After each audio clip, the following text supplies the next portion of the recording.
Les entrepreneurs mettent trop de temps à comprendre leur marge, leur valo, la vraie valeur de leur service. Ils mettent trop de temps à comprendre comment optimiser tout ça. Ils regardent leur compte en banque en se disant cool, j'ai de l'argent, et à la fin de l'année, ils regardent ce qui reste et il reste rien. Et ils sont dégoûtés. J'ai pas envie que ça t'arrive, donc dans cette vidéo, je vais t'expliquer comment tu vas vraiment gagner de l'argent. Let's go. Yesterday, you said tomorrow, so just do it! Alors, pour rentrer dans le vif du sujet, aujourd'hui, on va parler de trois choses. Marge, valorisation et valeur. Les trois sont très liés, tu vas voir. Alors, on commence par la marge. Il y a deux types de marge à connaître. La marge brute et la marge nette. Ça te paraît facile et logique. On verra à la fin. Alors, la marge brute, c'est tes ventes moins tes achats. Je préviens d'avance, juste, je parle business ici, donc les comptables, ça dégage. Si t'es un e-commerce, ta marge brute, c'est ton chiffre d'affaires moins le coût de tes marchandises. Donc, si tu vends des cahiers à 5 € et que tu les as achetés à 3 € à ton fournisseur, et bah, ta marge brute, elle est de 2 €. Si tu fais de la prestation de service, ta marge brute, c'est ton chiffre d'affaires moins le coût de la réalisation des prestations. Tu vends un audit SEO à 1000 €, tu le sous-traites à quelqu'un pour 400 €, tu as fait une marge brute de 600 €. Quand je parle de sous-traitance, c'est pour simplifier, ça peut être le coût de ton salarié, de ton temps à toi, peu importe, mais c'est le coût de réalisation de la prestation. Et donc, si tu as une marge brute de 600 € sur un produit que tu as vendu 1000 €, tu as un taux de marge brute de 600 divisé par 1000, donc 60%. Si tu vends la même presta 1000 € mais qu'elle te coûte 300 €, tu as une marge de 70%. Bravo. Est-ce que c'est bien? Est-ce que c'est mal? Ça dépend. Merci d'avoir suivi cette vidéo. Do it!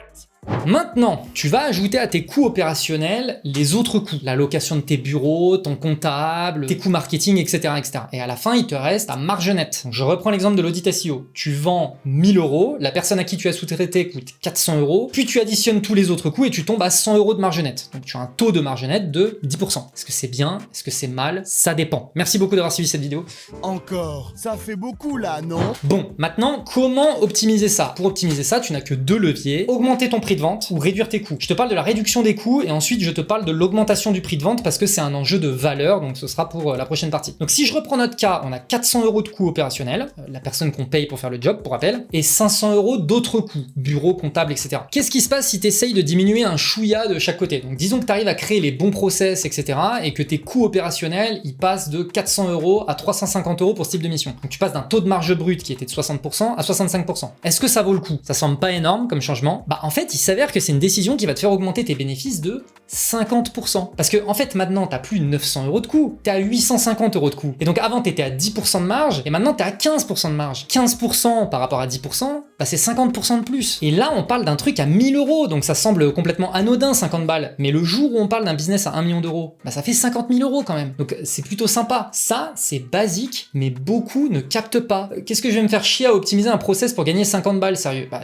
fais-le, et puis donne-moi les 50% de différence, moi je serais content de prendre 50% là-dessus en fait. L'autre moyen d'augmenter cette marge, c'est en augmentant le prix. Et là, il faut qu'on parle de valeur. Alors, la valeur, c'est très compliqué à estimer, c'est très subjectif, et ce que beaucoup galèrent à capter, c'est que ça peut être très décorrélé de la réalité physique de ce que tu vends. Un diamant, ça vaut très cher, mais ça coûte rien. Un parfum, ça vaut très cher, mais ça coûte rien. C'est là-dessus que se construit le luxe, tout le monde en est conscient, mais quand il s'agit de vendre ses propres produits ou services, ça bégaye en fait. Oui, mais si on augmente nos prix, on est plus cher que les concurrents. Et alors, tu crois qu'ils en ont quelque chose à foutre, Apple, d'être plus cher que Microsoft? Je te mets en description un article écrit par le CEO de Slack au moment de leur lancement qui s'appelle We Don't Sell Saddles Here. L'histoire, c'est que Slack, au lancement, ils ont pas de clients et ils vendent leurs produits beaucoup plus cher que leurs concurrents historiques qui s'appelle HipChat. Le CEO, il fait un article qu'il envoie aux équipes de Slack pour expliquer comment raisonner par rapport à leur prix et comment ils justifient le fait qu'ils soient plus chers que les concurrents. Long story short, en moins d'un an, Slack, c'est 1 milliard de valo et en 5 ans, ils rachètent HipChat. Ce qu'il faut comprendre, c'est la manière dont les gens, ils prennent des décisions d'achat et capitaliser sur ce qui a de la valeur pour eux. Si t'es une marque de vin et que t'es vendu en grande distribution, être le plus cher, c'est une opportunité en fait. Parce que les gens qui connaissent pas le vin, ils sont devant un rayon, ils se disent ah ouais putain, qu'est-ce que je vais prendre pour l'anniversaire de Fabrice?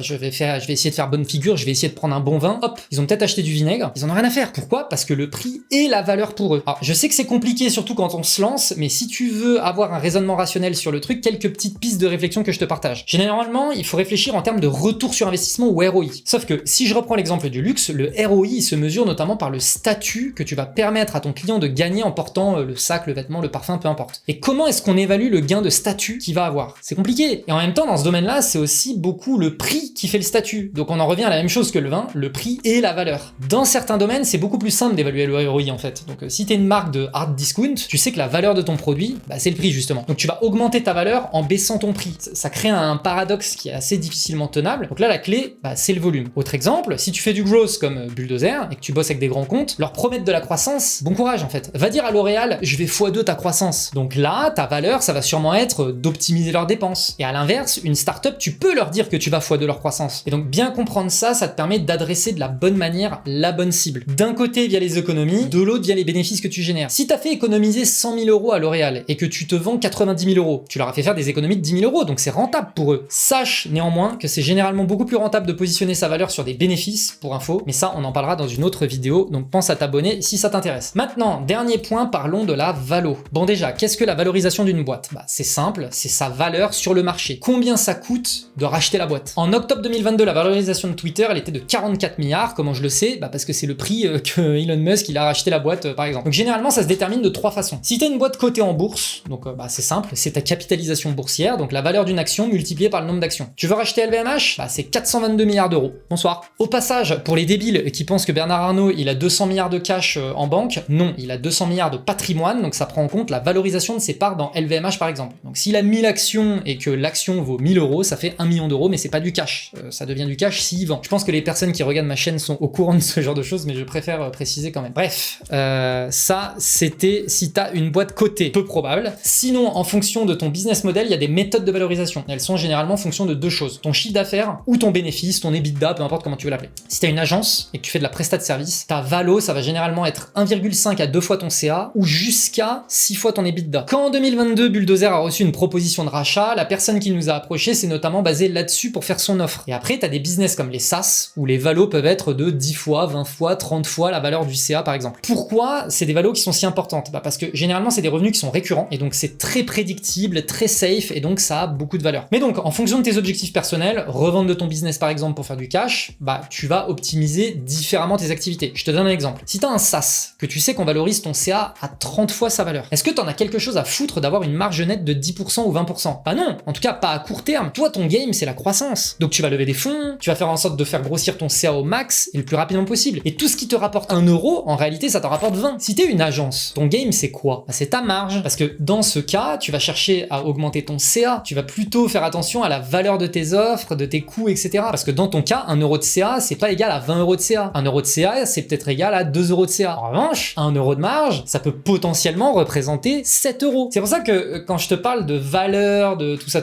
c'est pas anodin comme sujet. Alors après, le truc, c'est que si t'as un business qui fait beaucoup de cash et que t'as pas trop d'efforts à fournir, tu voudras peut-être pas le vendre. Mais c'est important d'avoir ces éléments-là en tête, quoi. Voilà, donc j'espère que ça t'aide, que ça alimente tes réflexions. Si c'est le cas, sache qu'avec Bulldozer, on a également une newsletter dans laquelle on partage un jeudi sur deux nos stratégies et tactiques de croissance pour t'aider sur ces sujets-là. Je te mets le lien dans la description. Et si tu souhaites aller plus loin dès maintenant, j'ai fait une vidéo qui donne des pistes pour augmenter ses prix tout en gagnant des clients. Je te la mets juste là. Je te parle notamment de 3 boîtes qui exploitent ces pistes à merveille. Liquid Death, Merci Andy, Pot Pourri. C'est un excellent complément, donc j'espère que tu vas kiffer.